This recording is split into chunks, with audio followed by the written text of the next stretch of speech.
احنا الصعايدة نحب الجد، نحمي الشرف ونحمي، احنا الصعايدة الجد، نحمي الشرف ونكون العرب. احنا الصعايدة نحب الجد. ما تقولش لحد حدث الموسم وحديثه، فيلم ممتاز في قصته واخراجه والحانه وتمثيله. ما تقولش لحد قصة فنان أحب فتاة وتزوج من أخرى لا يحبها إنقاذا لسمعته.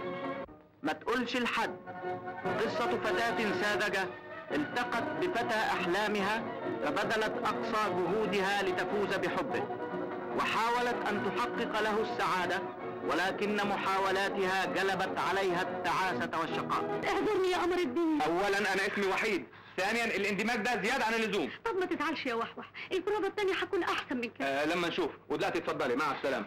ما تقولش لحد قصة الحياة، والحياة دموع وابتسامات. خلصي لما توجعها يا قليلة القلب، نودي وشنا فين من الناس؟ نقول لهم ايه؟ كانوا بيعملوا بروفة سوا؟ وحضرتك تقول لي الغايب حجته معاه وتصدقهم لما يوصلوا لنا؟ مش قبل لما تعرفوا ايه اللي حصل يا بابا. هيحصل اكتر من كده. ايه دي؟ فضيحة عالمي. احنا هنعرف نوريه الكلب ده خطاف البنات. ما تقولش لحد تحفة الموسم تقدمها إليكم أفلام فريد الأطرش بما عهد فيها من إنتاج رفيع وسعي دائم للنهوض بالفيلم المصري. بطولة ملك الأفلام الاستعراضية ونجم الموسم فريد الأطرش. ما تقولش لحد فيلم يجمع بين الأبطال الذين حمل كل منهم عبء البطولة في عشرات الأفلام.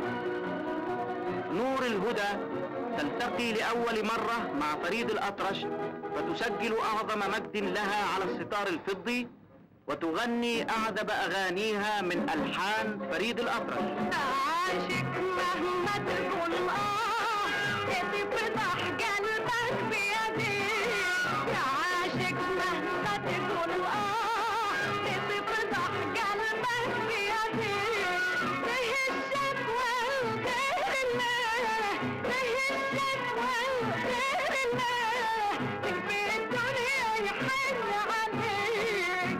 نجمة أفلام فريد الأطرش المحبوبة سامية جمال تضفي على الفيلم بهجة ومرحا برقصاتها الخلابة وفتنتها الجذابة. ما تقولش لحد يشترك في تمثيله عزيز عثمان، استفان رشدي، عبد السلام النابلسي، عمر الحريري، وعايدة كامل.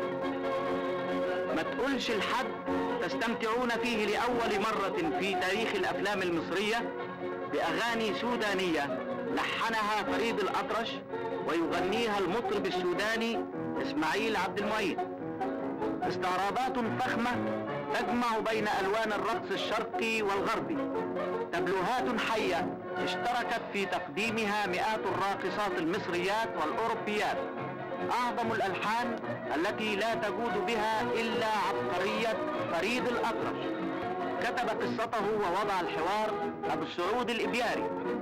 موسيقى وألحان وإنتاج فريد الأطرش. أخذت مناظره باستديو مصر. سيناريو وإخراج بركات. الجسم كده والدنيا كده، الفن الود أو خان العهد.